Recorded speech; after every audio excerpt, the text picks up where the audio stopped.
Ayo lah kau ni, kibet ni nanti orang kibet dia. Sampai tu bayi, nama kau sepuluh bukan bisa. Lu tapi ikut malu kibet tu. Tapi cakap, ia mungkin mau je mobil, ipang cium mau je mobil, kata ini. Ia juga tu pin kalau dia kasi ini pun. Kata kau musiu le.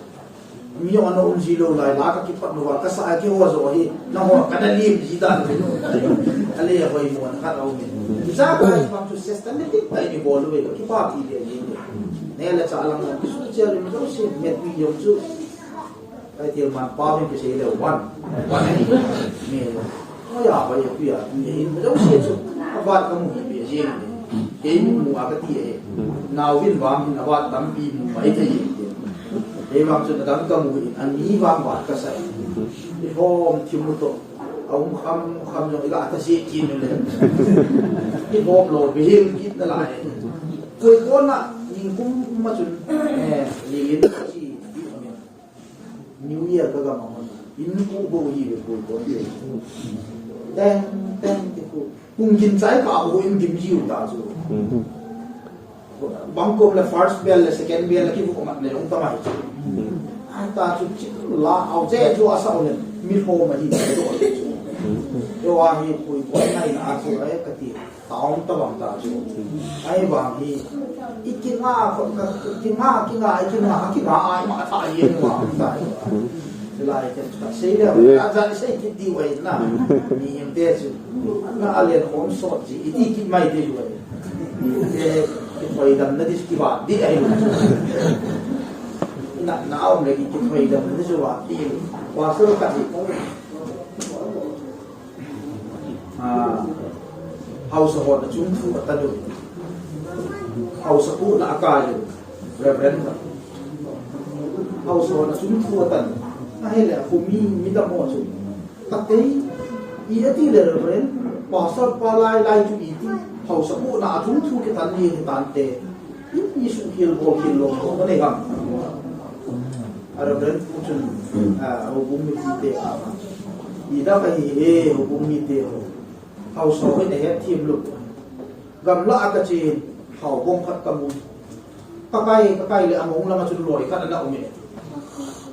loi ya bu so Reverend Puchun ko wa loi khat da bu wa ka tina ya chu hau so aga mu le loi ka bu ya ai ga mo ha ga ti sa nga chu ka ti excuse ka ti chu hậu cũng khát cầm bún cái là muốn là mà chụp lùi khát là đấy là hậu rồi cái hậu rồi cái lồm mà hậu cũng khát mình cài à anh ấy là mà lùi khát là mà nào thì mi ở gặp họ excuse human being lùi excuse being lùi rồi đến cái hạt là cái chứ thì bạn lúc ấy rồi kasi pangin tiltam so abuy ang po New Year ding le kay kahin kuy chum kay po na kung mi mama kahin association mi mama kahin yung le mo amo po na dola office lama to mun mega pi le ga ki tong tubo kahin kuy chum jong kahin po in sum mi ho mi mama kahin po jin le ang New Year in man te mo le Reverend Hau tham jong chu quỳ chủ đó này đi của các khán giả in sung như mà ở xí sân như mà cái này đâu rồi giờ người ta thật là mà có cái hồ này đang trong cái ta gì chứ không chỉ là cái này bol là bằng hoa bên bol ấy cái quả tết là thật kỳ bình lắm cái kíp gan rồi không sợ cái gì cái cho thì là của buồn những đi thun tôi cày thì làm khán giả cái sự đi giờ này lấy artist rồi pro kỹ viên bây giờ artist ho ahin speaker ho ahin ami ho hi ho bumi hala ai le mi ho tu sei yo ki hala la sa lo ki hal ji ai ya chu ni ka alo chu he ti ken man ki ta chu kum ka ki ho tu wa ai ka din lim chu ka ki si ka ki vai ka ba ba chu ni ho mo to lo kaki bumbu tu dua kaki kamu so jadi kan bumbu kau ini bumbu lang kaki kamu di mana ai waktu ni orang ti lu pa na tu cũng có bộ hình là ra rồi cũng có những cái khi mà các cái rồi cái gọi là con cái bộ cái khi mà cái rồi lá các sản gì mà Bismillah cũng gì vậy nhiều nó là ya muốn nó đến gì hay bảo mình đến cái điều việc xe rồi lại này kia sẽ để thật tiếp chuyện một điểm không cho chuyện mà buồn hồ đi trong học phần một chút cũng biết có thể hồi nó sắp kịp rồi nó không kịp rồi gặp ba rồi để sẽ đi không rồi trận một xa với nào không gì lại là chỗ rồi phạm pháp phạm đồng hồ thì mà sẽ đến chỉ chủ mấy chủ như hạt mô ta ra sản tạo luôn mình phải không nó dụng thì hạt lại ta hay là xuống tụi tôi phải nó phân lòng được chúng ta bảo bệ mắm thế lại ta hạt lại ra chúng nó bị phá luôn đấy thì là quỳ thì phát ra hạt lại ta bị phá luôn để chứ hôn một tí phá luôn đấy thì là ní cái phát ra đấy thì lại chúng ta chắc ní muốn làm giúp trong liều hết ép tiếp tại phần quả là hôm nào cái xẻng băng thì chúng lại chúng ta chắc anh là giờ họ chỉ một tiếng anh ai sang chỉ một tiếng thì chứ quỳ chùa mi lâu bạn ta cái gì gì hết thêm khả năng ngay ta biết xe ông trong này anh ngay cũng gì một tu riêng cả hiện Jesus Christa ông pin là anh liêm ta tu tôi các sĩ đồ tôi hết mi tắm pi xuân anh liêm ta hết trong này thùng giờ ngồi chim hồ mezai sulam mi chim da mo cũng da bilis mi ta giờ ngồi chim hồ cho tiếng là sulam mi chim hồ na tiếng là Simeon ama hồ của mình ông liền chúng ta tu rồi các bạn chỉ có một đấy ba thế là mà bảo liền hệ gấu用chủ lá nó xả thế cái tiền mà nó xả cái ngay cũng chủ cái ngay có hay ngay cũng gì hiện nghe thì tuyên cả số cái gấu cái bùa cái bùa lồng lồng cái bùa túi sân áo mà phá cái mùi lại tuyên cả xả lôi lồng này thì pha về lại mà lá cắt sân lá lồng cả bia là xả thì lá lồng các bạn đi về sẽ là tung để áo mà cũng là gấu nó cái bùa tê thì lên khó mà vào mình tiêu bùa cái ốm mà cái gì artist nuông nào ví dụ cái ốm mà al tak le lupi ta isu haldi wa cái gì secretary pan liền ko man sa ta kalai chairman pa jo he secretary pa dei he ati na bi khel loi chel thi min speaker pa dei he din an dai wa ko long wang ki chi to chi ani la wang ki lo chairman pan la ga lo han sa ta nei le ngi cho ngi thu tho bi ho ya ki sa le wa choi la ko bin yong le do chi na cho wa nin no te le ba he hu long su speaker pan ade le ti le hom lai mo sa ka ki ke kai hom na sa de na Bible sang mun ni sim to in kate luk bung ni sang som su khat be sim kate chu in van til chu na za awa ki cha hi un ije ne ti le ve vin ke man na ho mi ho zo se dinga chu ha sang pa ke pa na thu pa ka hin pu ti nei ve da thang ka ting chang som da bu chu chu pa yin ka ti chu in ma ho chi lo chu na hi le Miriam le Joseph to kan an kong sunga lum naw sen chu aga mu do ta vin hi chu in hi chi amu pa dun hi chi naw sen thu chan do la za owa ke sei chu a het sa ta vin hi aba na chu kan sim zom pa yin ka ting da la bai bai ning ka ting bung mi ma chang som ni la ko su chu pakai tun nang ma thu tum zui ja na so hilung mo nga nei ha do hi izena mi ti le na mi hu hin na kami ni amutai mi ho zo se mi mu a nang man na go chi dam nam dam te hi nga va kilang do ding le na mi Israel te lo pi na ding chu ati sim do naw pa te nen pa te u pi wa Jesus Christa hu pe na chin an liam mo chu luk ma ki mutung zu ja hin yal moi chim mo hi a ha ma sa pe ni ki na ne Jesus Christa pil ay na masapen anak isay pil masapen chu ichi look the cow na hi bi na le kian mu chi mo abana chun a se le ti mo ti na so lam mi chi mo so ai pil te le sinyon cho hi le ama chi aga lim ne pai pon bovina na nga thoi he hi pi le ama o thum chung chang chu dol sei we tin kyal moi chi mo chu Jesus Christa pin hi azama sa pen chu hi mong na bam chu tin ga i pi ati le kyal moi chi mo hial ka sei ta chu kyal moi chin chu i da bang mi ham kyal moi chi mo de tiong kan na sei ko hi chi mi noi nung pen ho chu i pi ati le ki za ma sa pen ham ti very reasonable question kha ki ta chu to ki do dinga lom ta khusum tu su kha the khusum a hin khusum ki vai hom do la ho chen do la thil su da su din kha thil ki dang ta kha su di ta le hau sa pu het lo wa cha ga ki ngai lo chu yim ma yo si chu hau sa pu na het ma sat te te chu chu ding le aba na hau san thu hen bi ding ko cha ga ho na het ding hi chu yu a chu ki chat lo di chu ai le ki vai hom do la chu da te rong chu vi na ai le kial mui ching ki ti chu thiam pu wa di chu pui the a the na the nu chu a the tan da i pi a chu ki the nom ti la kial mui ching ki ti ho hi a kial mui ho a boi i be se ji wa hi in le lo wa jong be man ta lo vu chu ting le pathin ho pom da a jong zau ta lo vu khut sop lo wa an ni o to ai ho hen khut sop lo wa an ne jong ki ti the be se lo chu na le ba pi ho khut so bi be ti le ki chai yin chu e ji a chu i bu gung ki ki ma ma ki nu ma na ta ki ne ti lo chu a khut sop lo wa an ne po i ti le ki chai yin ya chu chu da te kha ma wang chu khut sop lo wa an ne ki ti chu lu su ta la ki da ta chu ai ya cho mo hin khut sop da dim pha jo ne lo ai chu an ba ne ka al wa jong hi ka kial mo hi ni ho ni na that de bi ti dan ti kial mo chu na sa ta boi pi chu khut sop jong ta lo sil jong ki sil ta lo na sil jong ki sil ta lo khut jong sop ta lo ti po jong jong ta lo pathin thu ngai de jong ta lo ho in ka ja tu ai ho ki ho ba mo wa hi pathin thu na sa ki ti jong ta lo chu hi ji a chu ma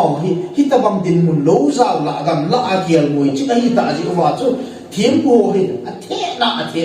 hi ji a chu ma hi minoi nung pen ki ti wa chu minoi nung pen e yong hi kial mo lom chu na ki chin ha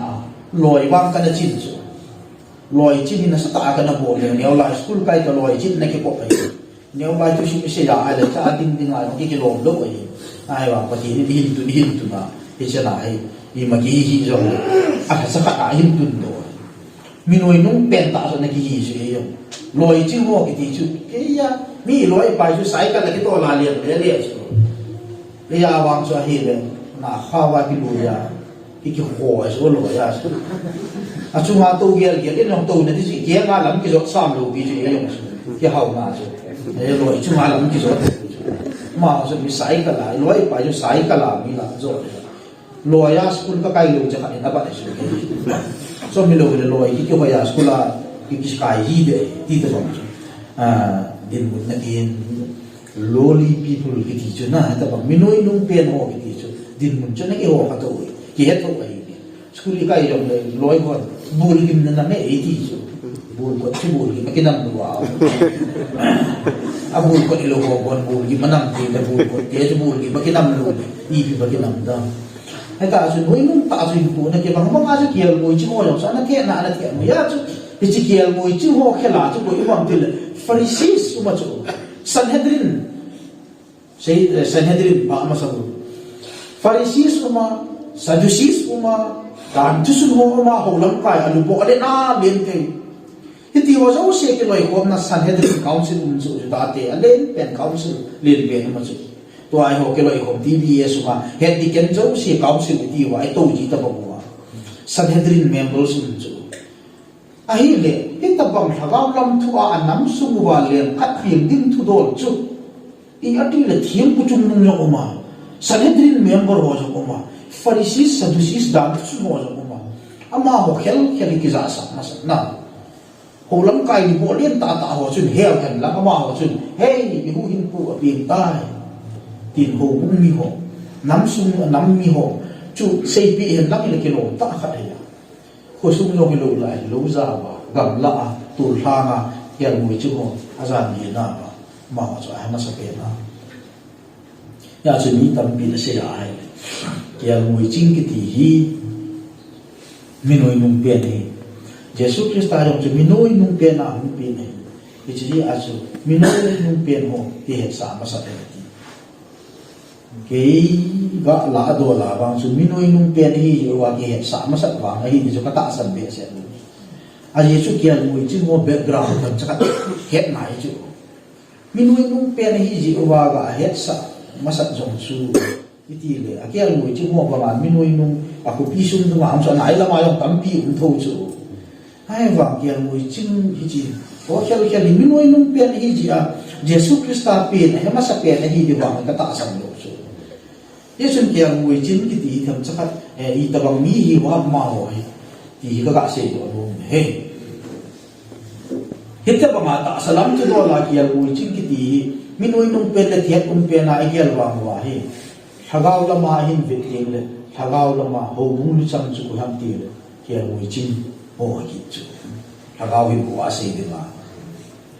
Jesus Christa ni be se le ke ma ki al mui chin pha ka hi ti chu Professor mui nung pen ta so aman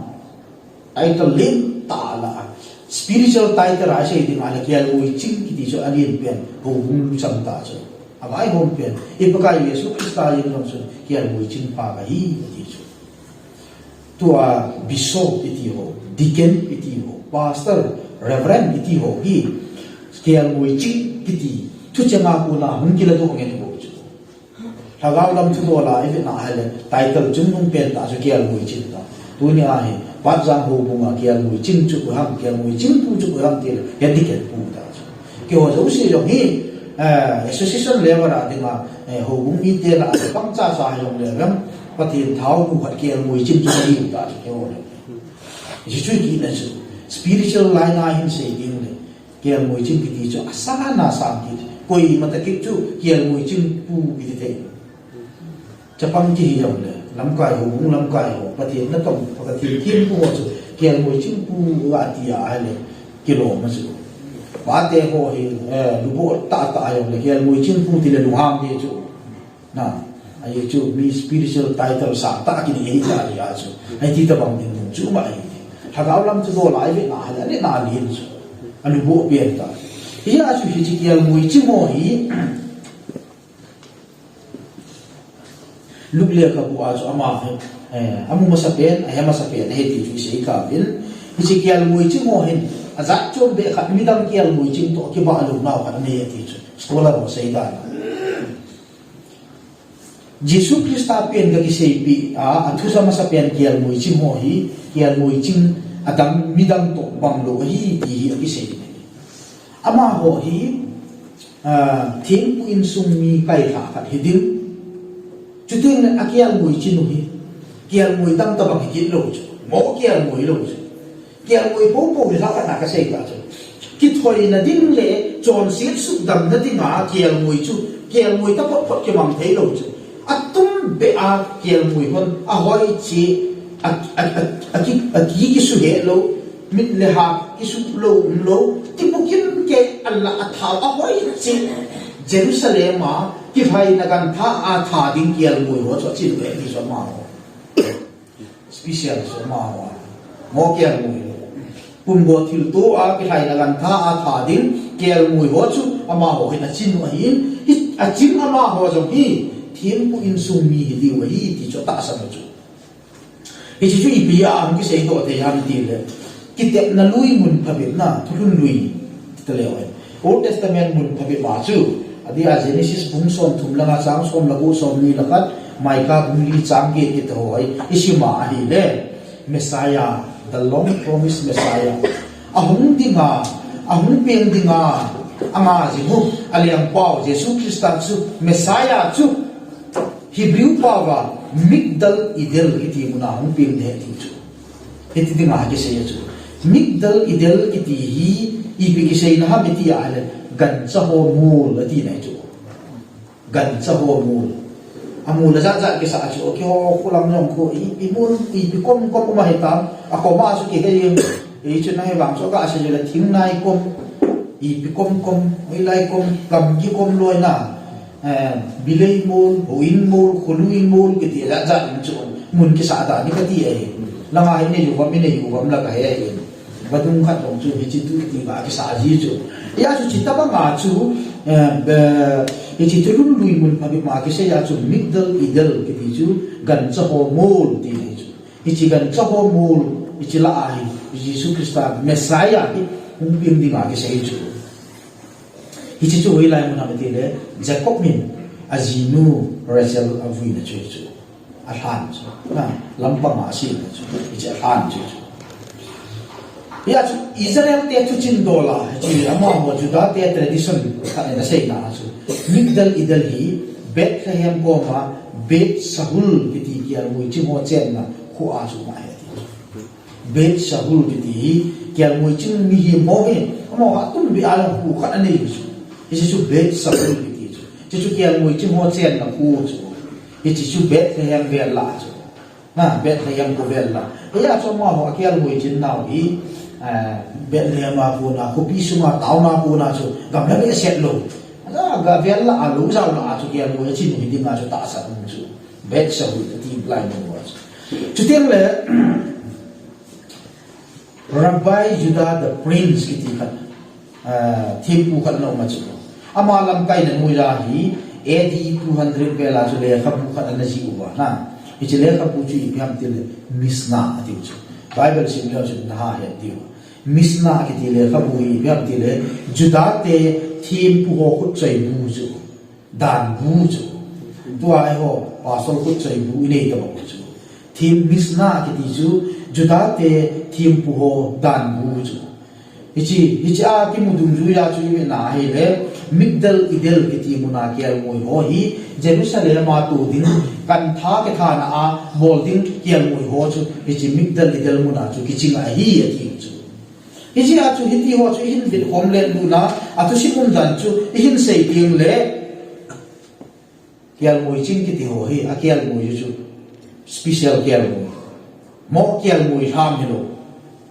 punggo thil to atu di kial moi ho achin ya hichi aching ho jong hi thiem pu in sum kai tha mi a hi bi thiem pu in sum kai tha mi a hi ji wa jong chu aki het sa ma sat pian chui di lo hi chu ka sei no chu akial moi chin jong chu special ta kial moi punggo thil to atu ding kial moi hi mana jong chu aki het sa ma sat pian di lo hi chu atu pi pen ta ama hon Jesus Christa pen azak masat pen aji pen ha beti ada thil ka no pi kial moi chinga minoi nung pen a am wa mo wa hi the long promised Messiah ahun ke tep jing a pen dinga ke sei jing Messiah chu iti le ahun pen ta dem ti ya ma hin alum tim su wa kial moi chinna wa hi man sa lo wa ji thu sim ya koi jing Isaiah thim gao khama pana hon ke pana kham ui ka sei ta so Iden ho na Adam le ivi mi masakeni John se na atha achu program ki pan mai ta chu Messiah mi din chu akam pi hu ki siam pe pe a ki je ma hu ki se ya a chai na pe na Isaiah thim gao pan a pen na ding mun chet ase lo wa nga Emmanuel amin an sei do a ka na Emmanuel ki ti amin sei do a zan nga Messiah su ta chu ai le mai ka thim gao chun ti je ki na detail je ba an che ya apin na ding mun ki san ge an sei do ta chu ija chu Judah te mi tam pi hin hi chi thusim he na su mi do ta chu oi ma cha ne he pha ta lo chu gam tu ma nei lo bo to so le ko la pha si a tan ji mo to ka le mu khat Messiah pathin thau mu khat e mu hin di khat he hum pen din he ki ti hi mi jo se lum thim su ma deleted nei ta chu ki su mam gam ta chu a het a hai mil gam ho ta chu ahi wa ama ho hi thiem pu kai tha kha hi ji wa chu to mun chu noi nong pen tong jong le thiem pu in sum mi kha hi ji wa chu Judah te hin hu thu sim le hi chi akhama ana ke te jin Messiah hu pen ding ki ti ya mo hen alum thim sung wa sumil le la kinen ta na nga jing ji wa hi pathinin responsibility adon minoi nong pen hi ji wa ama ho chu ki het sa ma sat pen jong lo thim pu im su hi kip je wa ki het sa jong lo pi kial moi jong pum bo thil to a kial moi achin ji wa ki het sa ma sat jong lo pi a hi wa ama hon alum thim got san ko yun ti na ba la sa o chu lung thim got san ko yan lung thim got san lung thim gut sa lung thim wa chu Messiah pin ding ama kan agal dot jing ji wa chu ahung pen pa na hi agal dot jing wa chu ai ma sa pe na pa chu ki chu ma ya bi a chu na je kha ni bi ha gyal mo che ko na lim da chu a pen ma sa ma pa na ama ha lim ding a ji usa chu abang kha lo i chi king do da ko Christmas ta iti yung chu yung thod ole la na ki so I bilen ko mai ti he palo yung ki cho la ta na ja ti me ke ai ba Christmas hung lu ma sa ma ilung thim su ma chu gut sa ko ngai chu ti lo le Christmas message su ma chan ti so sa chu Yesu Krista at yung pin do so mi tam pi ki go ma sa u chung Christmas wa mi ki hial na khat be en mang thei ka te ti an alung thim suma Christmas mulun masama lung thima good sa am ji mo su patin response api su don put na pi ki hu hing pu Emmanuel su ilung thim wa am pin do ki ji do su a chu ti lo wa ala kum som kum zahat kum zani Christmas mang jong leo han Christmas su just festival a ji ji yim de ju ho de ba to a lo ha ti lo khat chi pam tin Christmas traditional festival kan aji do ta so ho de ba ama athaga spiritual message theological message ti hetal pi chu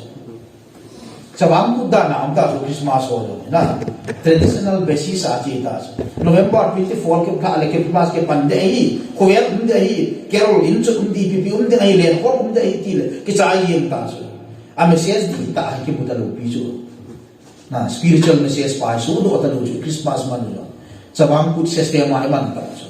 he as ma he jat chum be so ji religious festival ya koi ma cha traditional festival ko pi e ho thalo te dinga i traditional festival jo kilo naga ho traditional mi so se a dinga ji festival so te religious festival so e ho ato ha traditional festival sabang put system ma ji ya a message so imu te ta ki bot din jong fi ti ki bot da metil tua ai go le hi ahoi moi ka ti le lo ki pa ji wa chu ahoi na thei cha ni pu do ngai chu chi chu bol de mo chu ai wa ida ka o ka ya tu pi pe ida ka yu chu e ho ki go lo chu ni wa ka sei ta chu ho in jong na sa ta ai go nu ki man le sa mi pang selai boi wang wa photo book jong anh ta do ta chu dùng lớp ai các cái cặp hiện tại cái ông đó cái chay tiếng là các cái cặp chính đại lại như sao ông đầu kia là cái cặp vậy đó như sao ông tiếng là cái cặp đại lại đi chứ ông xã ông hồn mình xã ông chứ nhưng mà dấu xì cút xã mà thì họ cút xã ông chỉ chui cho mày nữa na chỉ là chuyện Christmas message what thế kia là mày chứ không bao giờ ilung thi mui cút xã mà hay là Bethlehem mà hu hiểm pu cho tình ta là in copy à trên lăng cái tao chỉ ba ta kia mui chứ không chi mà hay là cái việc đó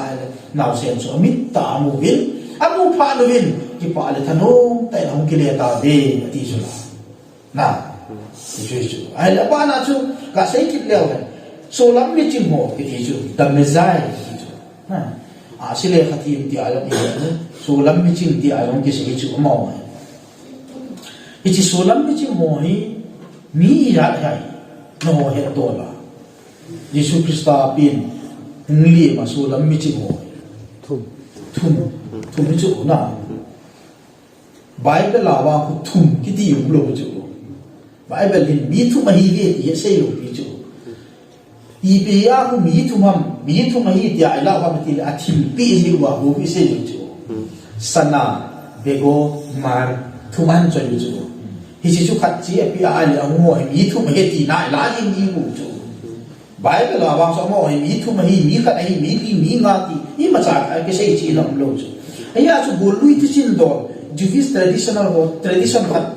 kidam dang azat zat ho si ve na ai le ama ho hi mi thum he ti yong ma chu a min yo sei chu cha le kha bua ta ro Bible la ke sei ta lo chu Bible pa ma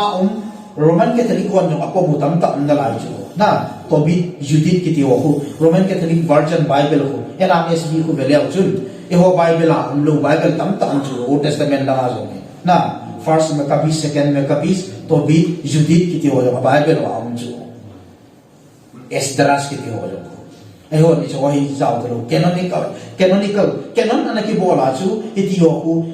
pathin inspire bol lo he ti wa anale to wa pathin inspire bol ho chui che he ti ai ho khen do a tu ai kinai si wi sim chu ya ku tradition tampi ane yu chu da te la dai lo e ho pathin tu a bul la bal ne i ama ho inspire ai poi ti ai pam pa yu tradition tampi ju da te le ka pu yo ka chu apocrypha ti chu ho na apocrypha ti chu bible hi da a hi wang e ho adia Protestant Christian ten Protestant ti le bai lo lo chu tu la kui man jong man ta lo chu che aba pau chen long ngei lo chu Protestant ki ti chu na ya hi ko am kan man te on min se ti on Protestant Christian ka hi ki ti ki sei ka lo chu tu Reformation Christian ti yo ki mang ta chu adi de a Lutheran mo ko ma Protestant Christian ki ti le chu na khai di chu Reformation Christian zo ti ta chu Reformation Christian ho chun apocrypha ki ho chu ki la ta lo chu na mo hi Bible mai hi wa ma inspire lo ti ai pam pa chu iti le ka bo isi ma hele men te ho Joseph te ho tu sim jong ko zat akidam dam chu Yesu Krista ani aula yin bacha si min na Gospel of Philip ki ti ho isi ma hele bacha si min a hu pe le le nga na bacha si ma hu a hai kum le le ngan chu bacha ta be ong ki su in a le nge ti chu ti ho ta bang jong ko ani aula ya pat miracle sa bol ta chu cho le ka bu as e ho Bible la ba ngai le miracles ma sa pen chu i la ya kana ko a le pi tui le pi ki su sa cha su ki pan bi chu gol ham ta chu cha na Yesu Krista chu gol ham ta chu thing set pi thing ta chu ai wa ni ho a chu ani wa pa na miracles an bol pan ta chu cha pang cha ai a pa na chu idi ta bang jo ki se ai he ai la so lam mi chim ho chu mi thu mai in ta bang le ka bu ka da ki se la chu aminu yong chu Gaspar khanna Nina Melquel thumna Balthasar hi ve ti mi chu mai vil aku mu yong chu khat pai 20 khat pai 40 khat pai 60 ti a le chu aji chu Jesu Krista chu che sei na chu chapangin jong upan jong te sin jong a hi ti vi sa na ali bo ti vi sa na he yo ha sei chu na hi chi ama ho tu sim chum dang ka na sei kin na chu a hi le mi li hi ve ti ki chu cha tu ma he ti chu hi chi tradition ho a ko na su la le wa sai na tu he ti bo ya Bible la hi a sa na ki sei lo bi na he a chu ai le tu sim chum ka tradition chum ka na sei kin na wa chu ama ho hi mi li hi vin a chunga ki sei thum bo chu na Gaspar Melquel ke le Balthasar ke ti ho hi Babylon bi hi vin adang kha au me ti chu Artaban ke ti mi kha jo me na ma he Persia mi in mi tu mo cho hung thung bin Artaban wangi lam ka hung thung jo to pol ye tin Jesu Krista pin na mun a hol le juda te le pa su phat kha le hoi la ya ka ki mu pi dem ti a hol le a chai na in cross a ka ki mu pi e ti chu cross a pu ru ba ho e ti ha Jesus of Nazareth ti ho alo ba ale the passion of Christ ko le chu Yesu Krista ko chom khat ni khat thing pe ala be chom khat ni chu ti chi pa ko ta ti chi ar ta ban media mi apin na a ho la mu zo lo ko sa ga ki mu pi e ti lo yong chu tradition chu ma ke sei chu hite chu na za ne na ke sei ni South India tradition khana tu sim khana ke sei ki chu pya ma ti le hi chi so lam bi chi mo hi na ama ho hi Jesu Krista pin a hung vet nu wa hung le mu chun eho South India tu sim dum du ya ko eho ga ma Christianity ki ti ho bin polu de chu Jesu Krista sei chu Thomas so e ti chu ji a chu Saint Thomas Church ki ti a South India tu ki ta ma chu hi chi lai mu na ku ama ai ma te lung chang e ti India ga ma hung ti e ti chu hi chi pa hin Jesu Krista pin na ahung visit ahung lema so lam mi chingo ha ki mu pi e ti chu Thomas en he chu na ma hin ama ho chu phata in counseling abolin apin tha sa in baktai so abolin a chai na in ama ho chu thim pu in jong pang ta ve ti chu asale ka ti mo thim pu in jong apang mo vin thim pu apan na chung chu lu vin jong Jesu Krista zalin martir jong asam ve ti chu na traditional za chung chung na sei na chu Hiti ta bang so he cho tiếng hít tập bằng Australia cái team cái gì more thu rồi chứ Australia cái team cái gì hít tập bằng tu sinh nhiều hay more thu rồi chứ Herodotus the great historian ban asay na hui pamitin ama hai BC kumzabi gu 6th century BC la ya hi Babylon ko pichu na samong mo ada su to ka mu chu di lo pi tu si ma ke sai na ju na ram khat pa je mit ta mu dan ta na kan se pi chu ya na tu sim le mit fa ki mu yeng ji chu na wan gam nuk dan la sa sa kwa wan gam gam mu kha na am dan chi ka ti evangelist kan as zona ngapin an pala chu ati ai le chon pat joven batung pam la che ga ro in pom ati ai ti long long mang su ka sei dia Babylon ko bi na sa ko bi gin le chu ade de a kula ya hon scientist ti ho me ta su isla ya asile ka ti mo su na tu ka ma he hon scientist ti ta chu scientist ya he sa ling ki hotte hi ti hu ya he no me ti le discernment of ati wa pha ma hon a si ho ni sa ho te le thi dan ho natural object ho a power ho if you calculate about lo ave de le wa sa apu na hi chi earthquake zone hi ku ja la bu ju ding iti ding vedal zo ko hon lo e ho scientist i gam ta chu fonji a ga de na chi ni ko la bu ju de hi ti ho lo sei te chu ko ya ko na ti le ti ho a ko chu chu chi khang a yong cho ma hon mo a tu lai khang a EPP computerized EPP hoi lam phone a bol le le wa google ave le le pat bang chui de lo cho ma ko ma chu amit ta si ave ta amit ta ni sa ave do wa ta sa her the yu chu to along hon kha chi pi chu te si hon na chi te so mi thiem mu chu mo thu lo chu ni sa ga ave no wa gu ju de he lo ti te yu chu tu ni van de de ti u sei te te la di khana tu chi khana ba tu cha na ki chi khani I pi ba ga ti u tai ni va na hun va ka tin jam pe na ki tu we to na chung la ko na ko mi yem sim thu lo pi chu va na om chu ni va ka wi kha jam pe na ki tu in tin ki che ko ang phat le mun kha na hau sa din kha thi ti chu I pi ga ti tam ba ko ha ha wi lo pi chu ha wi ta ha wi ko color chu me ja na ana dong le le lang ne la nin sei pi un lang anam bol la ni lo jong le ti ken pun nin le sei so pi ami ni ka kai ta so ni sum vel ta ba ko min din na cha ji ko om po le ave no wa de hau sali kha thi de ti chu ana thi ta ba chi chu ai ti ta ba kha cho mo na ana le yu chu e ho la ba si le kha tin ana da ai lo chu mi lui ho chu ni ta chu ni le na si a ko na thi su jo ana ve to the yu chu o ni sa ki sama mai tai khala hai tai ni pi lai hai tai ni chi hai tai ti ho so sei te ba ka chu Babylon ko pi yong chu a si le ka thi mo ana popular lo chu a ji ra mai lo chu ma so min chi dan dan chu ana thane dan dan a te le ama ho ka la ji ma jong hi zo le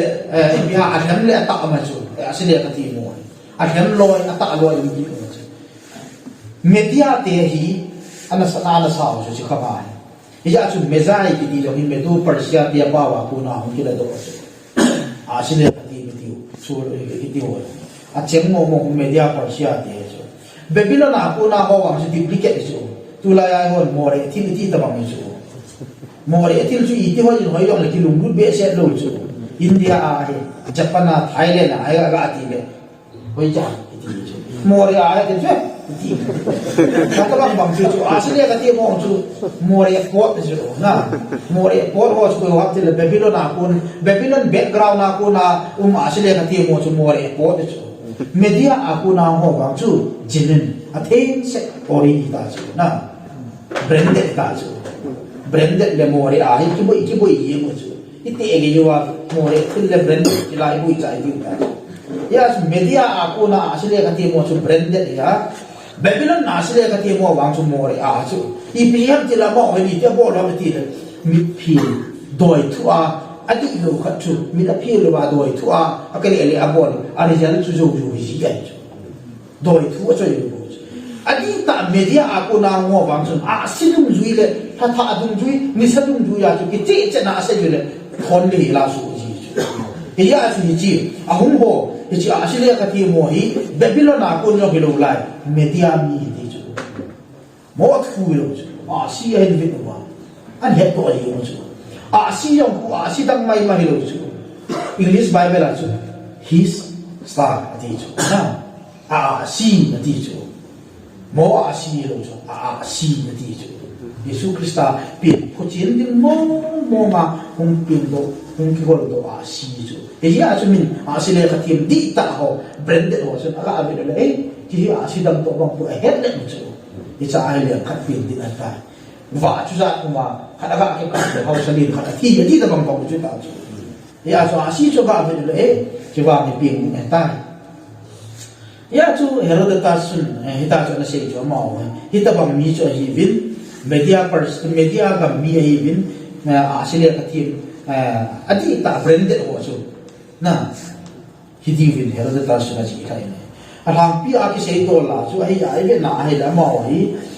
tu la ya chu te le ta san te ben pom to te to ben chi pya me ti la ma Herodotus na sei ba ma chu e chi asile kathim mo hi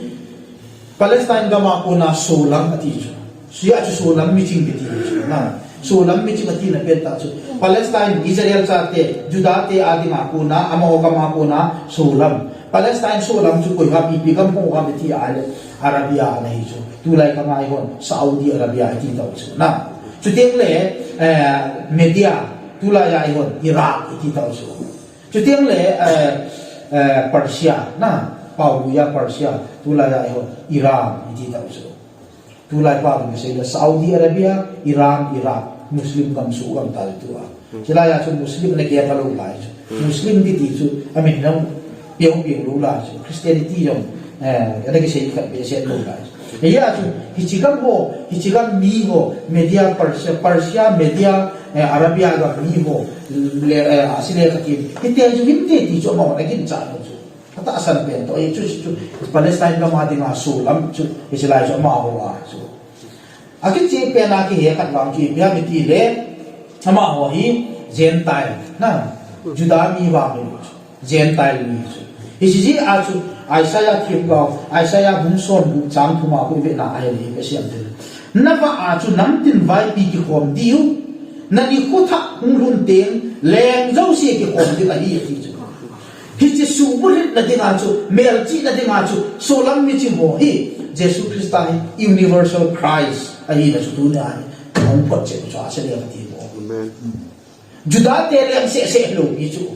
Gentile mi ho, leng lelal mi ching pen, scientist ho na ang huling kay na hi, ipakali Jesus Christ ay, not particularly, Juda te ating se lo wa, va noy hu hingpu, universal Christ ay na chu mo na ulit sa Iti susu bulit na jong pati tilbun jong. Chuting le ama ho hin ipi ati le thiem gao thiem tu sei chuza la ama ho khel chang ki sa mi ti ai ta san do la chu ama ho hi judami hi lo wa nga chi na het na nei scientist thiem gao hi ta ji wa chu juda te kham bui tu sim chu het te ti ta san me ti chu Aji itu long promise Messiah kita hai. Ajudate na kisum milwa wa cho ma hon min. Amial chi na avet no wa het net no wa hele. Ahung ping ding khat cho me ti wa ni a het ji ta san mai chu. To ai ke chu ting lam mi phal tu bet but loi ching ni ka hi bo chu. Ai wang chu akisim le tu a he Muslim ho sa ma jong chu Islam tu ka het jo mai the chu. Aji chu ka sabji chu na. Hindu tam pi sa ma Hindu philosophy le theology chu ka het jo mai the chu. Ay chu religion student kai chu ke yo executive secretary pa to say an na man lo ti don man lo na thilong lewa philosophy of religion ki simai chu kum thum research ki bo la ka na ya chu asim lo Hindu ya mo sa kai di ko sa ma chu ken arama tu simu incarnation tu simu Shiva Brahma ma pi ho tu simu chu seilam ka the jo mai ke chu a tu simu cho ma wa se la he ho sama Muslim scholar ho kun pati thu he zo ki na chu tradition mi chim ho chu katika ka chi da te le ka chi da ni kan bi sei lo ka sei ka mi chi kan ke le ga ala ka ta bi to dang ho sei ka wa te Muslim scholar ho mi chim ta ho chun ama ho tradition na hi lo wa ma chu mi a he ta chu la chu na e chi ma cho asile ka ti mo jong chun juda te le ka ni hum pe din hi ti ya ma hin again wa alun thinu wa na koi jing ji wa chu asi me chi na hi thiem pu thiem ba chu za la particularly ama wa chu ki sa ding ta sa ni ji chu chu mi po po chu ki mo he sa yo chu juda te le messiah hum pe alun ki ma gut sa mo chu ki he sa achai na penin khat se yo tin ahom tho ji be se na thau ta ta kan se ji ai le yong le ka ki chol lu ji yu mu ki ji yu ti ko ai achai na digin khat se ta te simeon ki ti ba hi ama wang hi le yesu krista chu anule apan joseph le mary in hoina judate chon do la chu pasal pi mo chu ni som li a fin ding le ni som li fin ni le hoina hi team so tu ka an bol ta mo wa sana na win pui ba mo wa chu ho ina pui ju chu na se chu pasal chu na nu me wang chu se da tao te mi ju da te chen nu me chu het pa lo chu mi a jo sim lu semi human bi ka ti u chu nu me ki ti chu ju da te chu he ji a di ju da te zen tai ki ti chu a the na the no chu ju da te ni khana thum be be mil prayer li thum be le chu na mil prayer thum be ni masala ka a le le ji ni ngay na dinga mo dia at siya yung ngay bi na ti sa mo aso aga ang yi na tingin masala aga ate muslim te ako ngabe ni so ni kana ay wala be ni iway min prayer ka ti anni kun tao ka kasi kun tao ki wala kasi chu tao ba ni lo bi so ka na bol di ana tao na min prayer mo christian ken ni kana khat yo ni juda te thum be ni so jingka su nilamkan hichit prezal thumane ho wangin kum khana anmol taw na khat beham wang ne mi beham na chi bo ni eta bang bor je ula real item ti ba ho sa hodin namlam kai hodin pathin na ta hodin missionary hodin ho bung ding ti ba real point sei bo ba juda te he khana thum ve ve taw wa thum ve taw na ba most important a main point appraisal point chi ipiam ti al pathin atham ba EPA atham ba wa matin pakai pathe zen tai le nu ya nei pin sa do ji namin ka tham ba chu real point atu EPN juda de ta nu me le zen tai la pin sa do ji nu me jin mu nei mo dan nu me ho si ba ta ma tam so bai bela ki si ta lo petrol ki system so juda de as petrol ki serap society ye as na Bible ay nu me ho mo pu na tam pi ma hi lo yo tam tam ta so na ti ta bang chu nu me ki ti ju ni he ke pa lo chu ta te ni na muslim te so ela ma ve tao ki so ma a tao bi di wa la ma ko ton ba lam na ji mo so ki pu mo da a ve je lo lo yo tam de tam ko ta an ne ba se na hum tao ro ku a ve yo ho do yin ni so ma ve ta ho chu yo ku koi huya ku tha me tin Muhammad kim wa pa ku Jerusalem ma ku na wa na kal do chu night journey nei chu burak ki ti khana burak ki ti kam ti sakol ha nei chu nuk didan je he sakol ha nei nei pu to de ya ku Jerusalem muslim te hen important city ni thu ma nei chu khana Mecca na Muhammad kim wa pa athi na mun ni na am medina Muhammad apin na mun thum na a Vana kal namun Jerusalem ya agak aku ti mai chu religious center chu na Jerusalem tu pun masalah masuk kat kaji chu artikel Jerusalem Israel de tusim Muslim Islam religious suncang tu do tu tengok galan dal ko ko TV tu pun kana su kana jadi sunna ta ta kaya pun tu sudah simple tu dia di helaya kana aku burak as ko to basuwana agak kal tu le he tao na thu do hi Allah pathin hin Muhammad thim ba pa chu ngeu li mon chu ya chu chin lang ga mo shi ga do ni ti chu adan chung nong pen chu pathin na chu van dan sa gi ma wa ta san do la hung leng kha a mo shi do mo shin I pe se ya pathin ni khana zakat ve tao na man di wa ti mo shi num lo atam be se kamat gagala sa ini. Aci kita suam ngabe, suam pinang ngabe. Ham so tambe aset na lai. Sa ini pena so ngabe yanti. Kecuali dia apa tiada nungsun Muhammad cara ngabe bol tahu.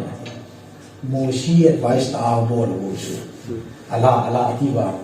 Moshi ha apata ai ti ba na ong leng ba na ong leng ti nai su to ba mo chu tao da chu ka ti e na e chi nga ve tao mo thum ve tao na ba hu nu me le zen tai la nei pin sa lo ji na min ka tham ba e ti so ma na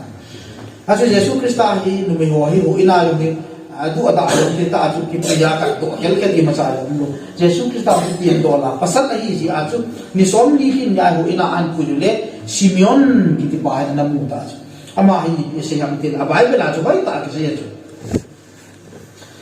dun e chang som ni la na aju I ta ba ham ti la mai chu in ve vin Jerusalem aju amin Simeon ki ti mi kha aumin ama pa chu chon phata ale pathin ngai sa ta hin Israel te lungun sa dinga chu nga ajinga he ti chu Israel te lungun sa dinga hung ping ding leng chu nga ajinga ong he ti chu iya chu ama hin ki chi pa hi ho ina ong jing chu ai ti ama na su min lo chu le khat ping ding hi hu yin pu Messiah ping ding ti ama na su min lo iya chu naw sen chu in su ka han pa no ba hi ama anu ama ko na chu ako na ala ta chu Simeon ni ala a I say ta ma ti le naw sen chu pakai ti ta chu pakai tun nang ma tu ju jin na su hi na su hi lu mo min nei kha do ai tai a ji chu na mi hu hin na ka min na mu tai ti chu Christmas central message Christmas central theme chu ka ti le salvation ki mu din chu hu hin na changa lu mo sela Christmas ibe ha di chu mi te ki pakai tu na su lu mo nei ha do e aji chu na mi hu in na ka mi na ta ti alu mo sela kun chu chan ate ge ya ananga apien ding pa chu ami ta mu pa na so hi lu mo ma nei ha do ta hu hin na chu ka mu ta ya ti chu e ya chu Christmas result i ti ki sai ji am ti lu hela ki sai yong ki ta mai chu lu helam ke sai kachime ko vela wa ka pan kita le secretary pala chairman party di wa ke sai sa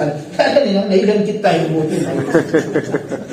lu ha ma ki sai loi lu hela ki sai loi na sakala le loi tu chung Christmas ka miss ta le I bi on ne on ho ti I Christmas am ga di na tu chung Christmas ka khale ni ibziak din as decoration chu na samong photo di cha khoi dan na chichu arizal hi jing lai shi ai Christmas chu 00 jing yang chu hiti ho om te na si pam ti le good sa yung lo ji wa apin pa jo hi lum tim chu wa ki jin do te good sa na om leo hen ke mo chi ho ba ma sun hum ping ding Messiah lum tim vin gal ma sao a asile ka ti mo ba Simeon ba ngahin ilung timo ba bot sa mo hidin alim di ka na ki gumasaleo hen ilung timo ba central theme of Christmas na mi huhin na kami na mutai ti din misong si huhin na sama kaya mo chi ho ki pa ata Jesus Christa mi huhin na mu ba akile ba asile ka ti mo jong lung na chin se na akile ba mo ba Simon tiang punjong huhin na sa ta ki mu do ba so Christmas aki chai ting le ho jong hi ki pa ata yung yu tiang chule Christmas ki chai ting min inge pe lang khat beng jong le lang khat i do mak cha tiu da so to Christmas ki chai ting le pot do lai kun me ro ka i mai pe lang khat in beng le lang khat chu boxing sagi lang chu man de na am dan jaga ti e kasi se ba asi yo asi bel khat ka ngai pe beng le I ti ka tip be do iya ka chu ga ano de na ati lundan jaga ti e na ya chu Christmas message chu ati ta so do e na dinga chu lung tim bot sa ai koi diu I Christmas manu ilung tim so wa Jesus Christa mi uin na ki mu chu chet lo wa apin do lo wa au do lo wa ai Christmas traditional festival jing jing de a theological message apot thing na dinga chu ichi tu sim ju sim wa ni he ise do na pa ke ni pa te ru ti ta wa ka mai